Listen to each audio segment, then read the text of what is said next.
Welcome to Sakshi education. Israel పాలస్తీనా మధ్య యుద్ధం మనం చూస్తున్నాం. ప్రతిరోజు వందల మంది పౌరులు చనిపోతున్నారు, పసిపిల్లలు చనిపోతున్నారు. చాలా దీనమైనటువంటి పరిస్థితిలో ఉంది పాలస్తీనా. చిన్నపిల్లలు ఆకలి చావలు చూస్తూ ఉన్నాం. వాళ్ళ ఎముకలు మొత్తం కనిపిస్తున్నాయి శరీరంలో కూడా.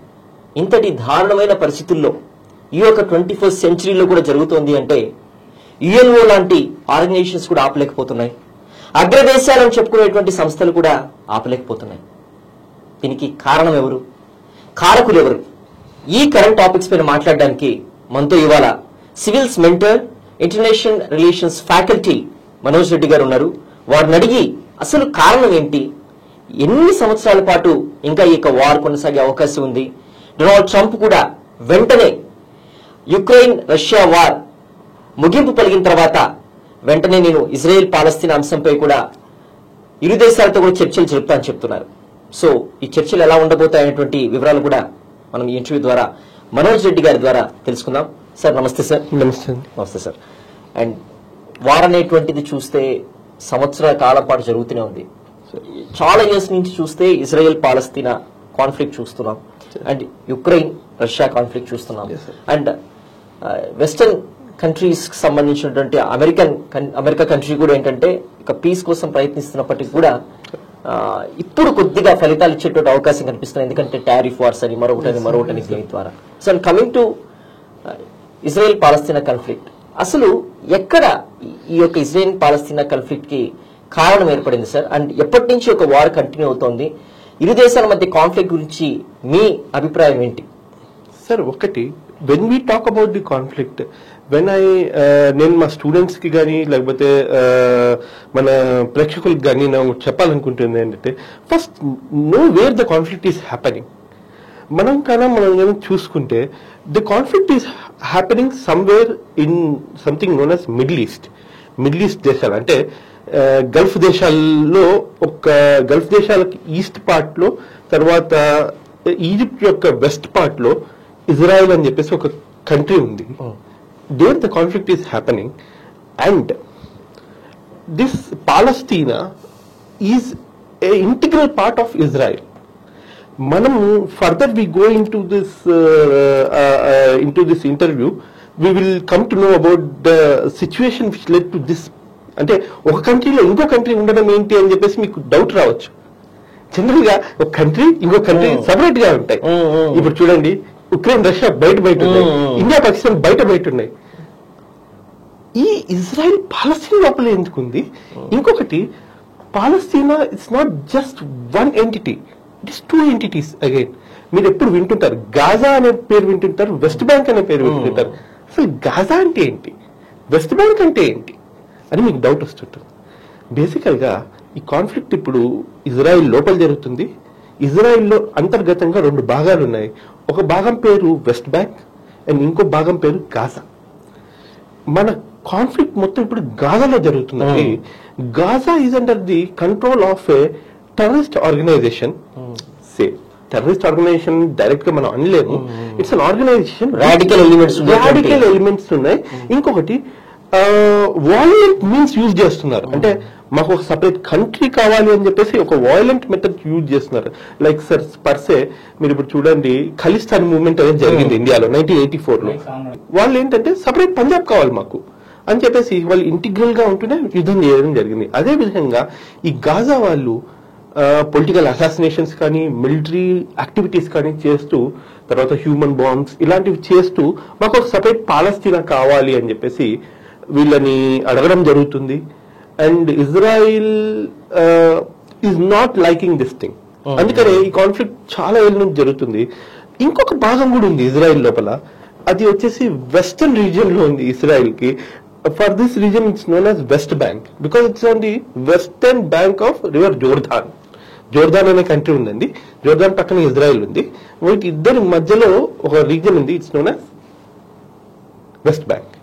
ఇది మళ్ళీ separate, these are pacific people. అంటే వీళ్ళు టెర్రరిస్ట్ యాక్టివిటీస్ మానేశారు. ఒకప్పుడు చేసేవారు, 1970s ఆ ప్రాంతంలో చేసేవారు, ఇప్పుడు మానేశారు అనమాట. So these people are not in conflict with Israel. They want peaceful means లో పాలస్తీన్ తెచ్చుకుందాం. వీళ్ళు మేము టెర్రరిస్ట్ యూజ్ మెథడ్స్ యూటిలైజ్ చేస్తాం, వైలెంట్ మెథడ్స్ యూజ్ చేస్తాం, పొలిటికల్ అసాసినేషన్స్ చేస్తాం, మిలిటరీ అసాసినేషన్స్ చేస్తాం, మిలిటరీ యాక్టివిటీస్ చేస్తామని చెప్పేసి వాళ్ళు కొంచెం రాడికలైజ్డ్ గా ఉన్నారు. And many people are also some radical elements which are in the part of Middle East are trying to help this people. So ఇది అసలైన క్రక్స్ ఆఫ్ ది కాన్ఫ్లిక్ట్ అండి. మనం జాగ్రఫీ బట్టే హిస్టరీ అనేది డిటర్మైన్ అవుతుంది sir. So it's a very strange geography, geopolitical or geo historical conflict which is happening. యాక్చువల్గా మనం లోపలికి పోయే కొద్దీ మనకు చాలా క్లియర్ గా అర్థమవుతుంది అనమాట. Many people just brush it off like two groups are fighting అని చెప్పేసి అంటారు. Why the two groups are fighting, that is the more important. ఇంకొకటి, ఇప్పుడు కరెంట్ కాన్ఫ్లిక్ట్ లో not only two groups, different countries are also involved. ఇప్పుడు per se Iran అనే country involve అయ్యింది, Hezbollah అనే ఒక ఆర్గనైజేషన్ ఇన్వాల్వ్ అయ్యింది. So there are lot of players in this ఇది. So this what complicates the thing. ఎందుకంటే ఇద్దరు కొట్టుకుంటున్నాం అనుకోండి, ఇప్పుడు India and Pakistan is there, we can withdraw at any time. But వీళ్ళు ఒకసారి విత్డ్రా కాలేరు, అంటే చాలా ఇష్యూస్ నడుస్తున్నాయి వీటి మధ్య. So that is the crux of the conflict. And మీరు అన్నట్లు చాలా కంట్రీస్ ఇన్వాల్వ్ అవుతున్నాయి. సో ఇప్పుడు పాలస్తీనాకు సపోర్ట్ గా ఏ కంట్రీస్ నిలబడుతున్నాయి అండ్ ఇజ్రాయెల్ సపోర్ట్ గా ఏ కంట్రీస్ నిలబడుతున్నాయి? డైరెక్ట్ వార్ లో నిలబడుతున్నా కూడా త్రూ వెపనరీ కానివ్వండి, మారల్ సపోర్ట్ లో కానివ్వండి, in that way. To weaponry and moral support లో మనం కనుక చూసుకుంటే, పాలస్తీనా ఈజ్ ఏ వెరీ ఎంబాటిల్డ్ నేషన్. అంటే this part of Palestine which is Gaza and which is governed by Hamas అనే ఒక మిలిటరీ గ్రూప్ ద్వారా గవర్న్ చేయబడుతున్న, మిలిటరీ డిక్టేటర్షిప్ ద్వారా గవర్న్ చేయబడుతున్న రీజన్ ఏదైతే ఉందో, ఈ హమాస్ ఏదైతే ఉందో, that is supported by Hezbollah. Hezbollah అనేది ఒక Shia radical Islamic entity which is coming from Lebanon. Correct గా మీరు ఇజ్రాయెల్ చూసుకుంటే, ఇజ్రాయెల్ పైన లెబనాన్ ఉంటుంది అనమాట. లెబనాన్ క్యాపిటల్ బీరూట్ లో బేస్ అయిన గ్రూప్ ఈ హెజ్బొల్లా. ఈ హెజ్బొల్లా ఈ సప్లైయింగ్, హెజ్బొల్లా ఏం చేసిందంటే డైరెక్ట్ గా గాజాలోకి టనెల్స్ దొరికింది అనమాట. ఆ టనెల్స్ ద్వారా they are supplying weapons, arms, తర్వాత medical aid, food aid supply చేస్తున్నారు అనమాట. అండ్ ఇంకొకటి ఇలా బయటకు వచ్చి సీ రూట్ ద్వారా కూడా సప్లై చేస్తున్నారు. So that is one organisation. And political గా తర్వాత ఇజ్రాయెల్ మీద ప్రెషర్ తీసుకురావడానికి ఇరాన్ కూడా they are trying their level best. ఎందుకంటే నౌ 1979 ముందర అప్పుడు ఏమైందంటే ఇరాన్ లో ఇస్లామిక్ రెవల్యూషన్ వచ్చింది. So though they are radically Islamised nation this Iran, and they have declared they support to పాలస్తీనా. వాళ్ళ మెయిన్ ఎనిమీ వచ్చేసి అమెరికా అండి. America closest ally Israel. So Israel మీద ప్రెషర్ తీసుకొస్తున్నారు. అంటే like there target is America, but so enemy of my enemy is my friend, ఆ logic ఉంటుంది కదండి. నా శత్రువు యొక్క శత్రువు నాకు స్నేహితుడు అని చెప్పేసి వీళ్ళు పాలస్తీనా ఆ స్నేహితుడిగా తీసుకొని, సరే వీళ్ళకి సపోర్ట్ చేస్తే ఇజ్రాయెల్ మీద ప్రెషర్ కూడా బిల్డప్ అవుతుంది కదా అని చెప్పేసి వేరే వాళ్ళ ఇంటర్నల్ ఇష్యూ వీళ్ళు దూరారు అనమాట. బట్ అలా అనుకోవచ్చు, లేకపోతే హ్యూమానిటేరియన్ గా they are doing this thing అని చెప్పేసి కూడా అనుకోవచ్చు. ఎందుకంటే Israel for past 10-15 years have been displacing Palestinian citizens here, left, right and centre. ఎవరు దాన్ని అదుపు చేయడం లేదు, నేను అదుపు చేయడానికి వచ్చాను, నేను సపోర్ట్ చేస్తున్నాను అని చెప్పేసి ఇరాన్ డిక్లేర్ చేయడం. అండ్ మీకు ఇజ్రాయెల్ కి కొత్తగా మనం చెప్పాల్సిన అవసరం లేదు, America is a very close friend. Americans and Israelis are hand in glove people. తర్వాత యూకే అండ్ ఫ్రాన్స్ అండి. ఒకప్పుడు ఈ ఏరియాస్ ని రూల్ చేసిన కంట్రీస్ ఇవి, UK and France. So for that reason also, and Israel కి యూకేతో చాలా క్లోజ్ టైస్ ఉన్నాయి, తర్వాత ఫ్రాన్స్ తో చాలా క్లోజ్ టైస్ ఉన్నాయి, అండ్ ఈ ఏరియాలో వాళ్ళకి కొన్ని మిలిటరీ ఇన్వాల్వ్మెంట్ కూడా ఉంది. So with for that basis, అంటే ఆల్రెడీ వాళ్ళు సిరియాలో, ఇరాక్ లో యుద్ధం చేస్తున్నారు, సో వీళ్ళకు సపోర్ట్ చేద్దామని చెప్పేసి దే ఆర్ సపోర్టింగ్ అనమాట. So all together it's a mesh అండి. చాలా విషయాలు జరుగుతున్నాయి. అంటే ఒక కంట్రీ, రెండు కంట్రీస్ మధ్య యుద్ధం కాదు ఇది. It's mini world war which is taking place in that reason. అందుకనే చూడండి, ఒక శాంతి కావాలంటే అంత ఈజీ కాదు. అంటే ఎవరెవరు చెప్పి దీన్ని పీస్ బ్రోకర్ చేయలేరు. So these people getting involved is also ఒకందుకు మంచిది అవ్వచ్చు, కొంచెం చెడ్డ అవ్వచ్చు. సో మోస్ట్లీ చెడ్డ ఎక్కువ అవుతుందని మంచి కన్నా. ఎందుకంటే వాళ్ళ దీంట్లో కోసం చేస్తున్నారు. పాపం చనిపోతుంది అయితే కామన్ ప్రజలు అక్కడ రాజులు కొట్టుకుంటారండి, సైనికులు కదా చనిపోయేది. అది జరుగుతుంది. మీకేం ఇప్పుడు మన అయతల్లా గారు ఏం చనిపోరు, బెంజమిన్ నెతన్యాహు గారు ఏం చనిపోరు, వీళ్ళు మొహమ్మద్ అబ్బాస్ గారు ఏం చనిపోరు. People who die are people who fight in the streets. Israel and పాలస్తీనా మధ్య ఇక వార్ అనేటువంటిది ఎన్ని సంవత్సరాలుగా జరుగుతోంది? దానికి గల కారణాలు ఏమంటారండి? ఒకటి, ఇజ్రాయెల్ అండ్ పాలస్తీనా మధ్య వార్ జరుగుతుంది అంటే దానికి గల మెయిన్ రీజన్ వచ్చేసి కొంచెం ఒక హిస్టారికల్ పర్స్పెక్టివ్ లో తీసుకోవాలండి. Sorry to elongate the thing, మీరు అనుకోవచ్చు కొంచెం ఎక్కువ చెప్తుందని, but I have to tell you. ఎందుకంటే many people they don't cover this thing. యాక్చువల్గా let's see the people who are there. See Israel అంటానే ఫస్ట్ మీరు ఏమనుకుంటారు, ఇజ్రాయిల్ అనే కంట్రీలో చాలా మందికి తెలియదు, చాలా మంది ఇండియన్స్ కి తెలియదు. ఇజ్రాయిల్ అంటే ఒక ఫ్రెండ్ అని చెప్పేసి అనుకుంటున్నారు. But what the people of Israel, మీకు తెలుసా ఇజ్రాయిల్ వాళ్ళంటే ఎవరో? చాలా మందికి తెలియదండి. లైక్ జ్యూస్ అనే ఒక పీపుల్ ఉన్నారు. యాక్చువల్గా జ్యూస్ యొక్క స్టోరీ ఏంటి, వీళ్ళు ఎందుకు ఇజ్రాయిల్ గురించి అంటే, ఇప్పుడు చూడండి ప్రపంచంలో ఎన్నో కంట్రీస్ ఉన్నాయి, ఎక్కడైనా పోయి ఉండొచ్చు. వీళ్ళు ఎందుకు ఇక్కడ ఉన్నారు అండ్ వీళ్ళ చుట్టూ ఉన్న వాళ్ళతో వీళ్ళకి ఎందుకు ఇట్లా యుద్ధం జరుగుతుంది? See basically Israel is just like India. That's the reason why we have very close ties with Israel. ఏంటంటే just like India is surrounded by neighbours who are very what they call అండి, extreme elements ఉన్న neighbours ఉన్నారు, లేకపోతే people who want to do Indian republic కి harm చేయాలనుకునే వాళ్ళు ఎక్కువ మంది ఉన్నారు. అలానే Israel is also surrounded by people who want to do harm. But ఎందుకు ఈ హార్మ్ చేయాలనుకుంటున్నారు? అసలు స్టోరీ ఏంటి వీళ్ళది? బేసికల్ గా జ్యూస్ అనే వాళ్ళు ఎవరైతే ఉన్నారో వీళ్ళని జూడాయిస్ అని చెప్పేసి అంటారండి, అయితే యూదులు అని చెప్పేసి అంటారు, తెలుగులో యూదులు అంటారు. See, this is the oldest religion in the world, apart from Hinduism and Zoroastrianism and కొన్ని other religions పక్కన పెడితే, it is one of the oldest religions in the world. ఈ జుడాయిజం ఏదైతే ఉందో అండి, ఈ జుడాయిజం నుంచే మనకు క్రిస్టియానిటీ అండ్ ఇస్లాం వచ్చాయి. This a fact. ఈ జుడాయిస్ ఉన్నారు కదండి, they use to have a country by name Judea. ఈ జూడియాని రోమన్స్ ఆక్యుపై చేసుకున్నారు. ఫస్ట్ ఆక్యుపై చేసుకున్నారు. ఈ జూడ్స్ లో నుంచే జీసస్ క్రైస్ట్ అనే వ్యక్తి వచ్చినాడు. ఈ జూస్ కొంతమంది జూస్ ఆయన మాటల ద్వారా ప్రభావితమై క్రిస్టియన్స్ అయిపోయారు. ఆయనకు వ్యతిరేకంగా ఉన్న జూస్ ఆయన్ని శిలువ మీద క్రూసిఫై చేశారు. దీంట్లో రోమన్స్ యొక్క పాత్ర చాలా ఉందన్నమాట. కానీ అప్పటి నుంచి క్రిస్టియన్స్ కి జ్యూస్ కి మధ్య గొడవ. మీరే కదా జీసస్ క్రైస్ట్ ని శిలువ వేశారు, మీది కంట్రీలో ఉండద్దు, వెళ్ళిపోండి.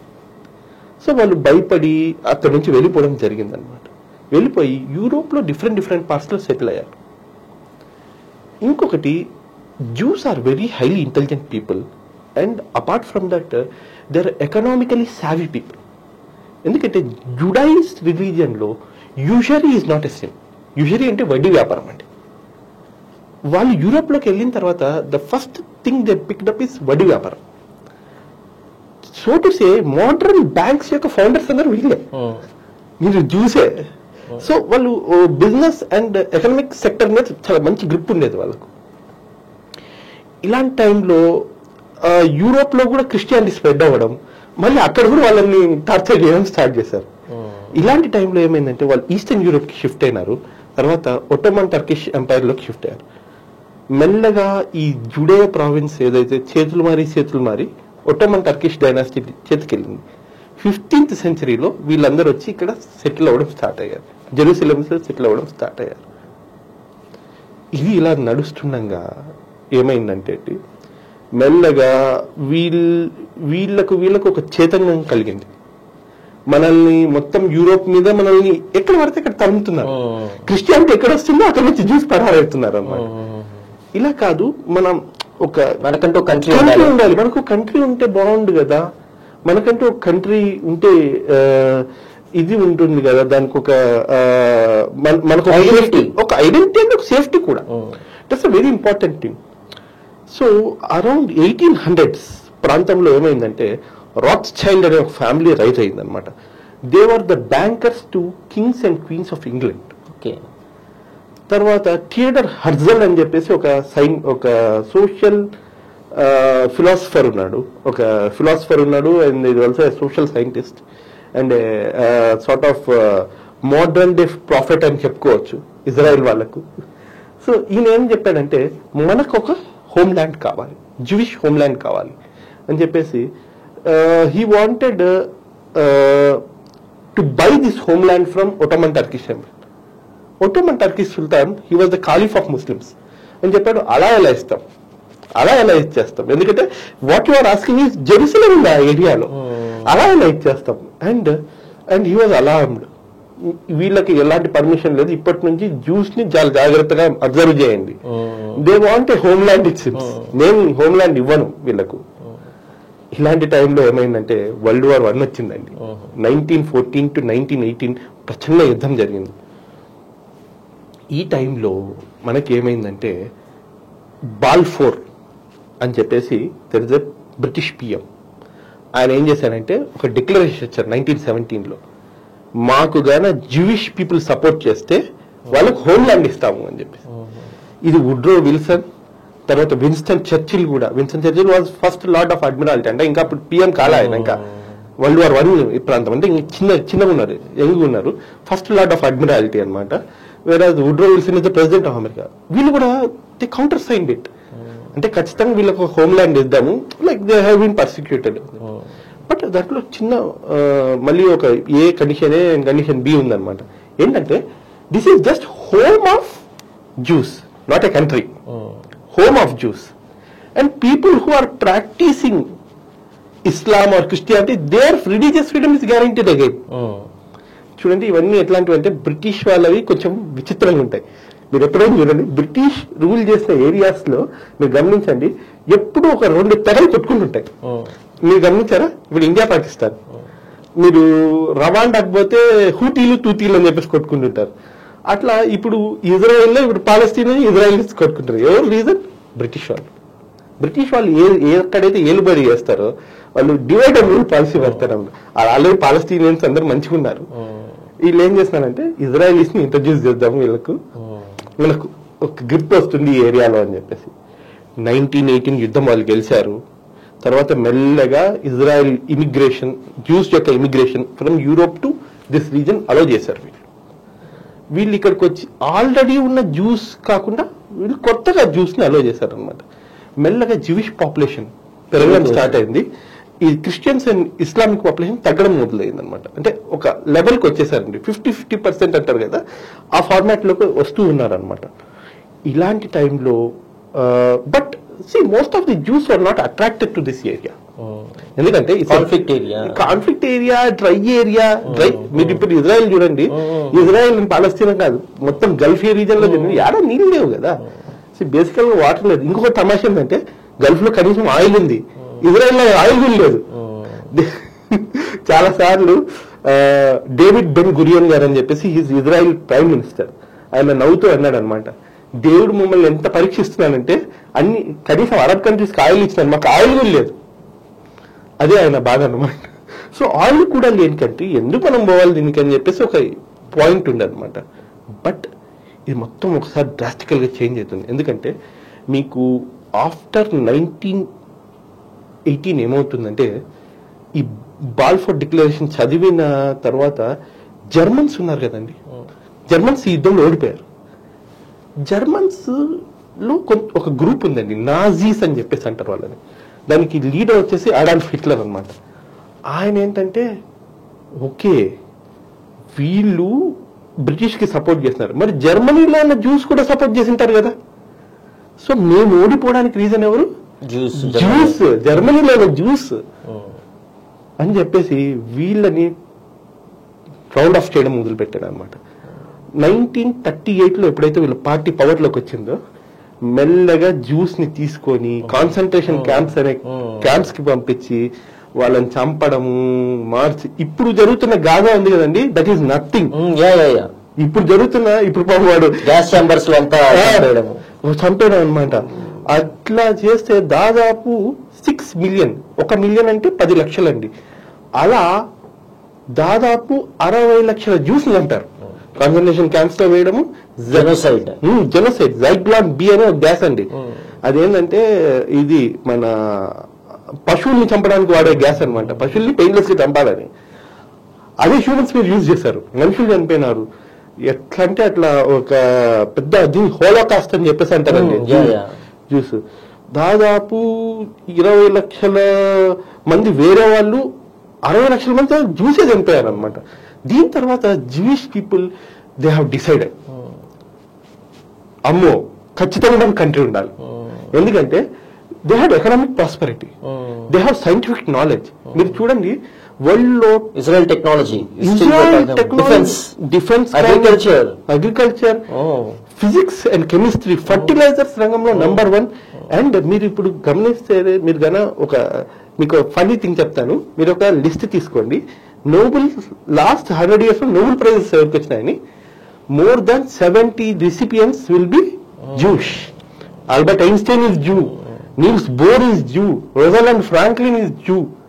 మీ ఎవరైనా తీసుకోండి, సిగ్మండ్ ఫ్రాయిడ్ ఎవరైతే ఇదే సైకో అనాలిసిస్ ఫాదర్ అని మనం కొలుస్తాము, సిగ్మండ్ ఫ్రాయిడ్ ఆయన జీవే.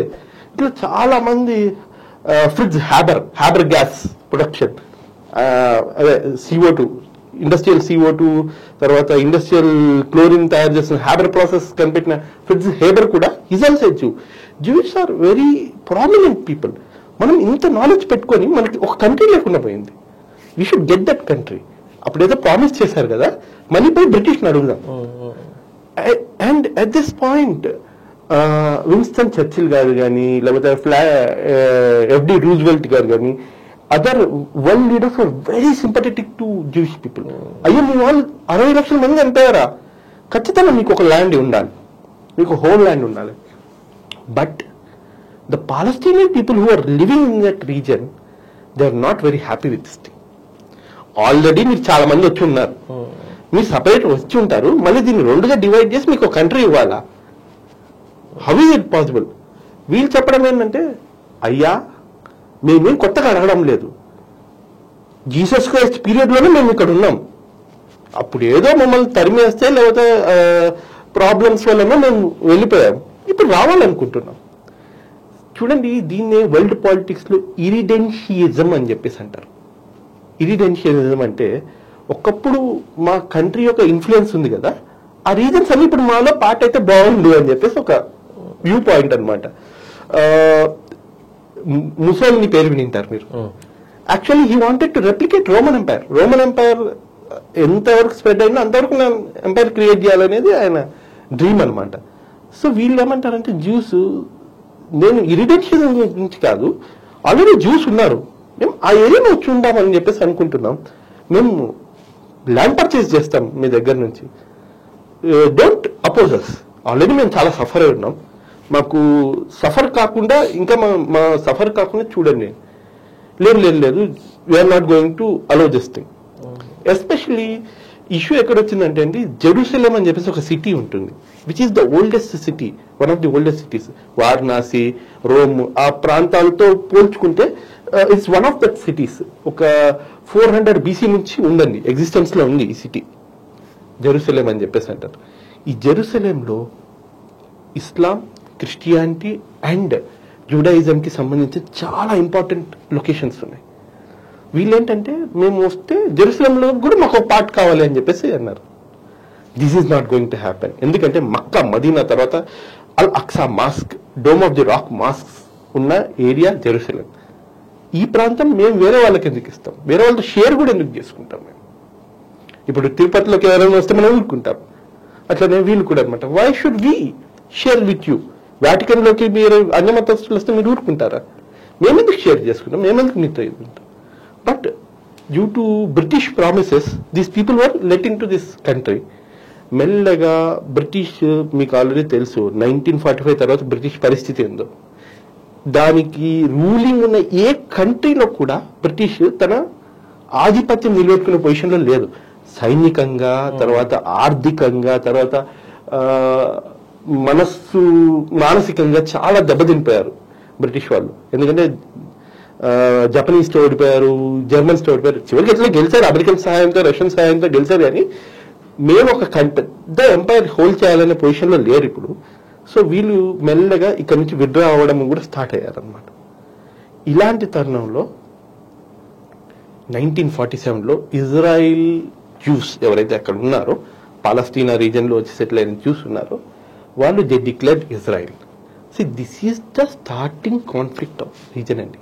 1947 నుంచి we can see the conflict and this is the background behind that conflict. ఇది అర్థం చేసుకోకపోతే అట్లా కాన్ఫ్లిక్ట్ కానీ పీస్ ప్రాసెస్ కానీ రెండు మనకు అర్థం కావు.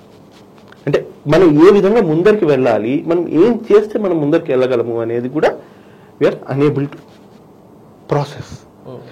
Sorry, I have taken sort of lot of your time. But I have given the clarity.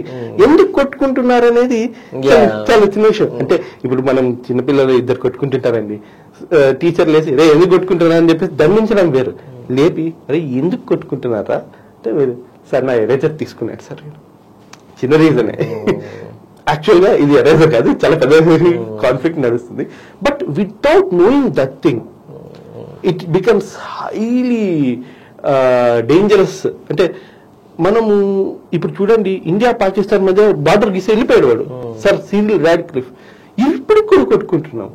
It has been 79 years since the independence we have been fighting. అట్లనే ఈ ఇజ్రాయెల్ పాలస్తీనా కూడా కొట్టుకుంటున్నారు. ఎందుకంటే ఈ రీజన్ వల్ల కొట్టుకుంటున్నారు. ఇంకా నెక్స్ట్ మనం యాక్చువల్ ఇది రీజన్, యాక్చువల్ కాన్ఫ్లిక్ట్స్ వచ్చేసి 1947 నుంచి ఇప్పటి వరకు. మీరు అన్నట్లు 1947 నుంచి మేబీ 2022 వరకు and still going on. And ఆ పాత ఈవెంట్స్ తో పాటు అండ్ ఈ ఈవెంట్ కి సంబంధించి కూడా ముఖ్యమైన సంఘర్షణ గురించి చెప్తారా సార్? సంఘర్షణలు అంటే నన్ను అడిగితే దాదాపు ఒక 5 సంఘర్షణలు జరిగాయండి. దాంట్లో ఒక 3 అయితే మనం యుద్ధాల కింద డిక్లేర్ చేయొచ్చు. అంటే మాస్ స్కేల్, అంటే యూతల ఊచకొత్త కాదు సార్, ఒక ప్రాపర్ యుద్ధం అండి. ఒక ప్రాపర్ యుద్ధం అంటే ఊచకొత్తలు కాదు, ఒక ప్రాపర్ యుద్ధం అండి. అంటే like armies, navies, air force, మనుషులు, అంటే టెర్రరిస్ట్ ఆర్గనైజేషన్స్ కాదు, కంట్రీస్ మధ్య జరిగే యుద్ధాలు అనమాట. ఏం జరిగిందంటే there is on one side 1947లో అరబ్ ఇజ్రాయిల్ వార్ అని చెప్పేసి జరిగింది. దీంట్లో ఇరాక్, జోర్దాన్, ఈజిప్ట్ మరియు అప్పటి అదర్ అరబ్ నేషన్స్, లెబనాన్ కానీ, తర్వాత ట్రాన్స్ జోర్దాన్ అని చెప్పేసి ఒక కంట్రీ ఉండేది.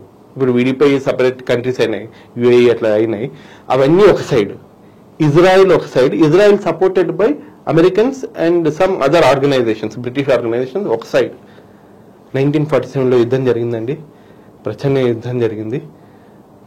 Israel against all odds has survived this war.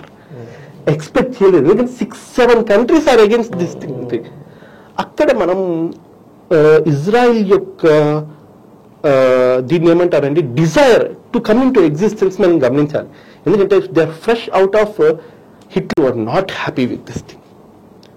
Arab UNO ఏమనిందంటే, యుఎన్ఓ వచ్చి పీస్ బ్రోకర్ చేసింది, అమెరికన్స్ తర్వాత సోవియట్ యూనియన్ వచ్చి పీస్ బ్రోకర్ చేశాయి, గ్రీన్ లైన్ గీసాయి అనమాట. ఈ లైన్ లో ఉండి 2 separate కంట్రీస్ ఫామ్ అయితే, and Israel was happy, okay ఆ గ్రీన్ లైన్ ప్రకారం ఉంటాం మేము అని చెప్పేసి. But Palestinian people are not very happy. అరే మా కంట్రీ, మీరెవరు అందరు లైన్లు గీన్లు గీయడానికి? So they didn't go with the peace. అంటే అప్పుడు ఆ ఫస్ట్ కాన్ఫ్లిక్ట్ తర్వాత పీస్ అనేది వాళ్ళు ఒప్పుకోలేదు.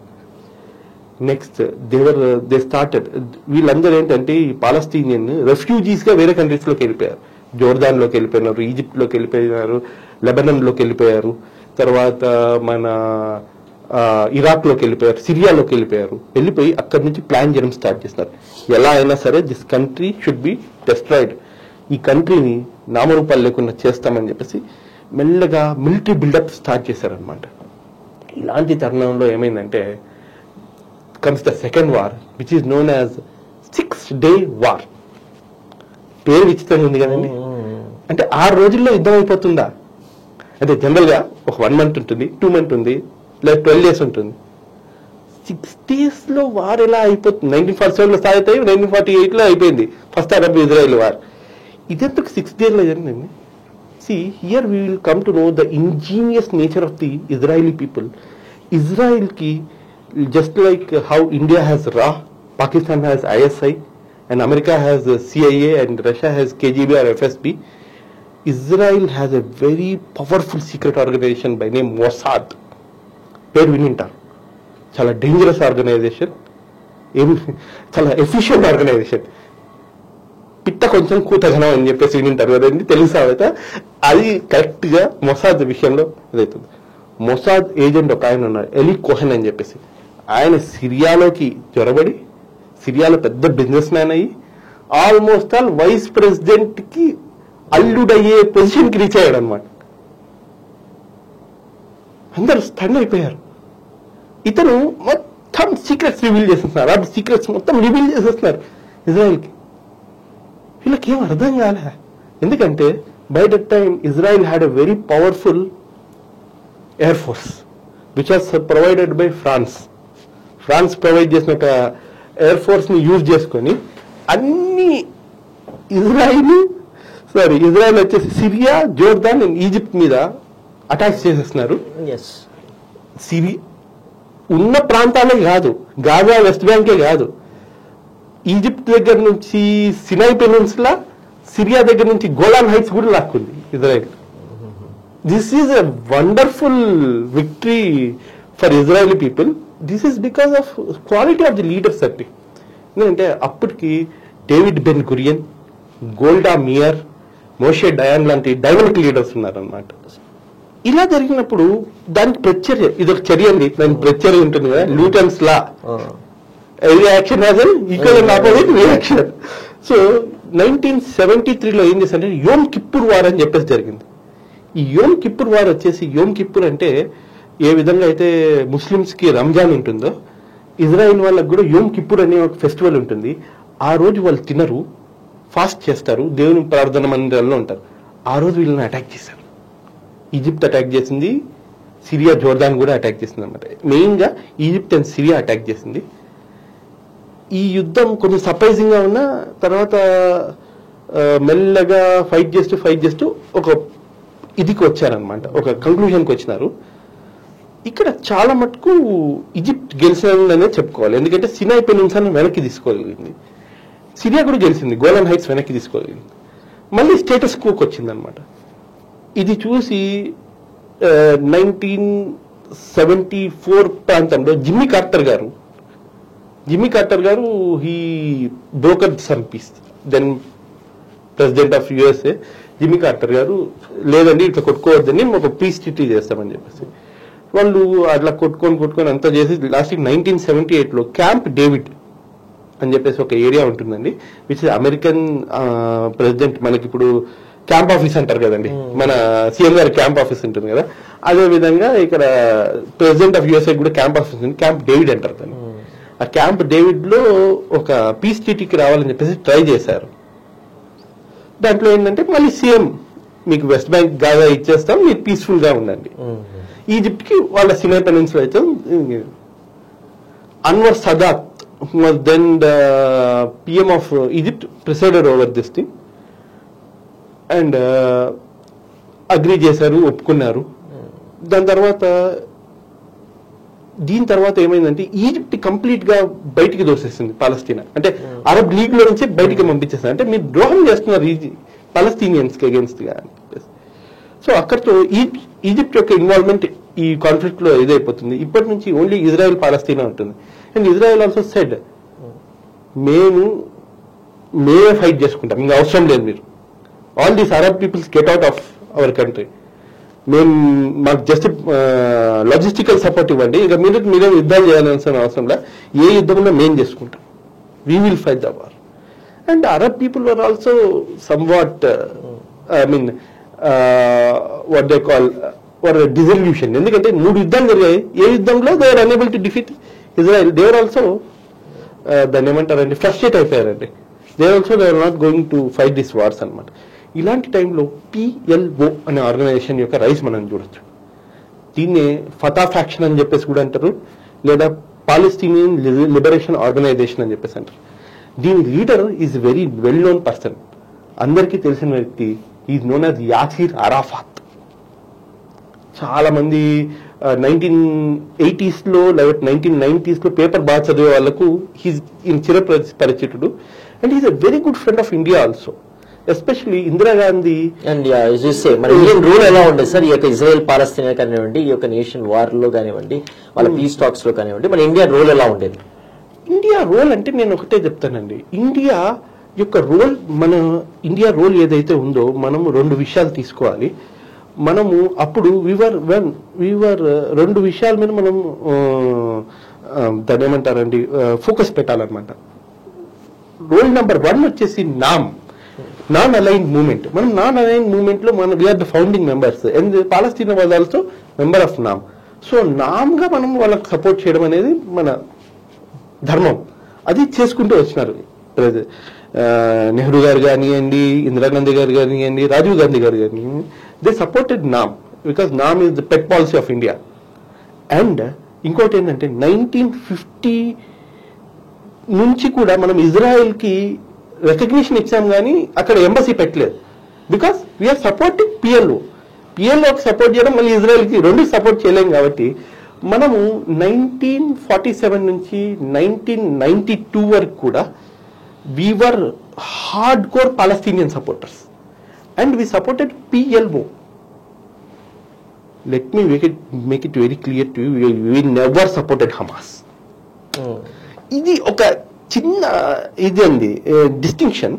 మనం ఏంటంటే మనం శాంతియుతంగా లేకపోతే వైలెంట్గా అయినా కానివ్వండి, లెజిటిమేట్గా యుద్ధం చేసే PLOకి సపోర్ట్ చేస్తున్నాం, యాసిర్ అరాఫత్ గారికి సపోర్ట్ చేస్తున్నాం. మనం we never supported Hamas.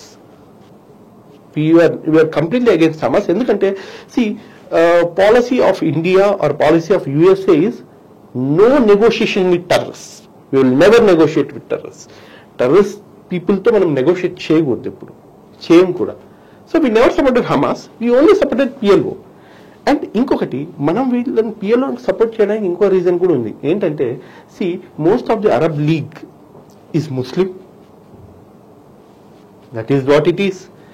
Pakistan ఆ ఏరియాలోకి వెళ్తే మనల్ని డామినేట్ చేస్తుందనే భయం కూడా మనకుంది. So we started maintaining good relations with Arab people at the cost of Israel and at the cost of USA also. అంటే USA ఏమైనా అనుకోనియండి, వీళ్ళు ఏమైనా అనుకోనియండి, వీ స్టార్టెడ్ ఇది. ఇంకొకటి కూడా ఏంటంటే, by that time most of the Arab people were communists, not Islamist, communist. Baath party అనే ఒక ఆర్గనైజేషన్ లో మెంబర్స్ అనమాట. మనం కూడా సోషలిస్ట్, వాళ్ళు సోషలిస్ట్. అండ్ రష్యా నుంచి 2 గ్రూప్స్ కి సపోర్ట్ వచ్చేది బాగా. So for this reason from 1947 to 1992 లో ఏమైందంటే రష్యా సోవియట్ యూనియన్ డిజల్యూషన్ అయిపోయింది, అంటే కమ్యూనిస్ట్ పవర్ లూజ్ అయినారు. అప్పటి వరకు వీఆర్ హెల్పింగ్ దిస్ పీపుల్. ఇంకొక లాస్ట్ రీజన్ కూడా ఏంటంటే energy crisis. India never had any oil, all oil is coming from these people. So oil కోసం కూడా మనం వాళ్ళకి సపోర్ట్ చేస్తున్నామని చెప్పేసి అనుకోవచ్చు. సో ఒక మల్టీ ప్రాంగ్డ్ స్ట్రాటజీ అండి మన మిడిల్ ఈస్ట్ పాలసీ ఏదైతే ఉందో, it's multi pronged strategy. 1992లో Soviet union dissolution తర్వాత, 1993లో P. నరసింహారావు గారు వచ్చిన తర్వాత we started recognising Israel and started having formal relationship with Israel. At this point of time, at this juncture, solution అనేటువంటిది ఏ విధంగా ఉండాల్సిన అవసరం ఉంది?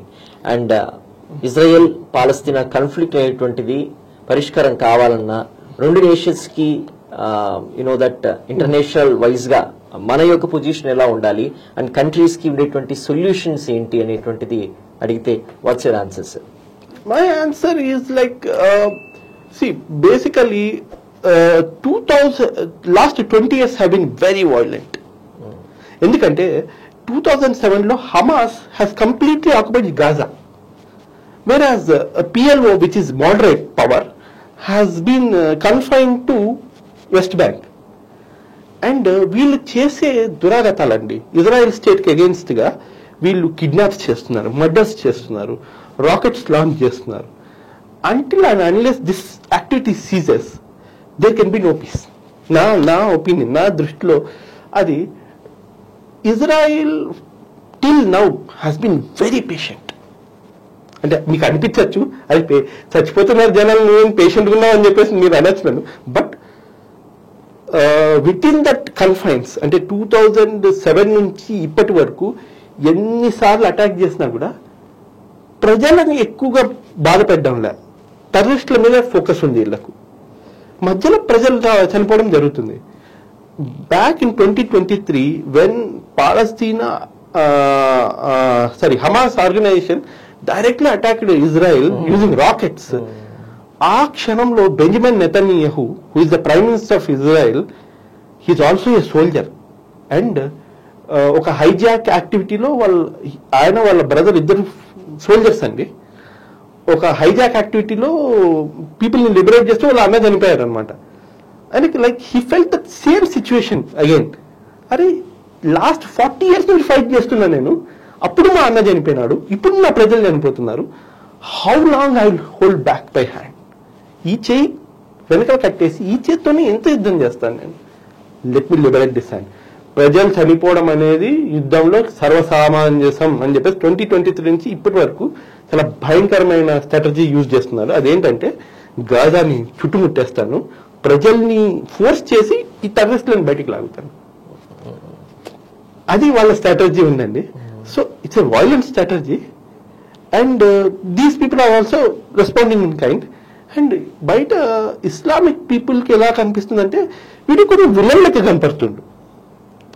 బట్ నేను చెప్పేది ఏంటంటే one thing, first of all these people should come to a table. తీసుకువచ్చేవాడు ఎవడు అనేది చూస్తున్నాను. రీసెంట్లీ ఖతార్, లాస్ట్ 2 days నుంచి Qatar has been trying to negotiate this terms. And hopefully Trump గారు ఆఫ్టర్ ఉక్రెయిన్ అండ్ రష్యా తర్వాత ఈ area మీద focus చేస్తే బెటర్ అనిపిస్తుంది. India has a very old relationship because Yasser Arafat treated Indira Gandhi as his elder sister. We have very good relationship with Palestinian people. ఇప్పుడు కూడా ఉస్మానియా యూనివర్సిటీలో many students are studying from Palestine and studying in Osmania University, Hyderabad. So we have very good relationship with these people. Iran తో కూడా మనకు మంచి relations ఉన్నాయి. And Modi has a personal relationship with Benjamin Netanyahu, with the prime minister of Israel. Bibi అని చెప్పేసి పిలుస్తారు, నేను మోదీ అని పిలుస్తున్నారు ఆయన్ని.